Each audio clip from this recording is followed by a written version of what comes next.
I was hearing that in the States, I think there's a roughly 50 or 60% belief rate, people believing that Jesus is truly present in the Eucharist. So the bread and the wine that we distribute at communion, many of them would say it's just a symbol. It's only bread and wine, but it helps us to think about Jesus, and in Jesus in some way is kind of present, and it's a nice thing that way. But that's not the teaching of the church. That's not what we as Catholics truly believe. We believe that the bread and the wine that we receive here at communion is actually Jesus. It looks like bread, tastes like bread. Look under a microscope, it's bread under a microscope, it's wine under a microscope. It looks, tastes, has all the chemical properties of bread and wine, but it's not bread and wine. Why is it not bread and wine? Well, who's the one who says that it's not bread and wine? It's Jesus. He takes the bread at the Last Supper. Take it, eat it. This is my body. This is my blood. He proclaims, he speaks his word over the bread and the wine. This is what this is. I'm telling you, I'm giving you the identity of this bread and this wine. He speaks his word over it. And where do we see God speaking his word over something and that something being changed? Examples. First example, right at the beginning of the Bible. Creation. Let there be light. This is light. And light comes into being. And he goes through all the days of creation. He speaks his word, and it is. Jesus is God, the Creator. He speaks his word, and it is. That's what we believe as Catholics.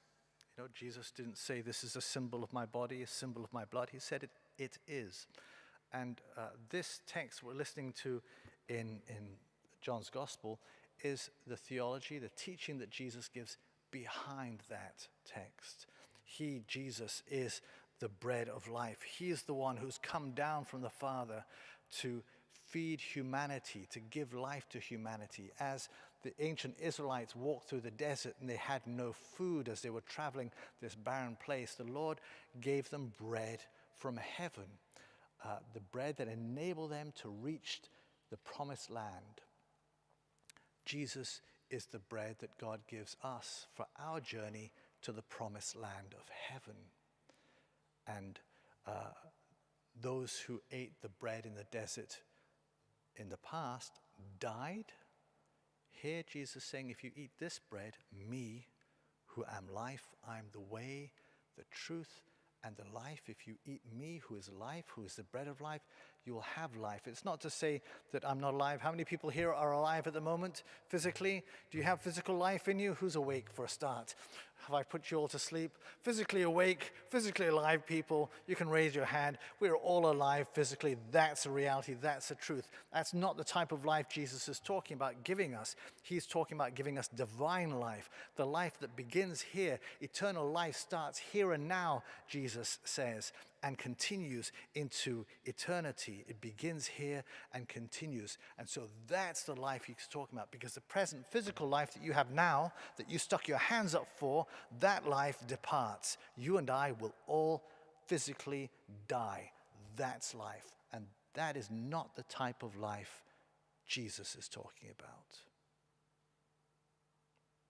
He's talking about the divine life, the life of God, for which you and I are made. We are made for that life. That life transforms us. That life gives us purpose, gives us meaning. It heals us, makes us whole, completes us.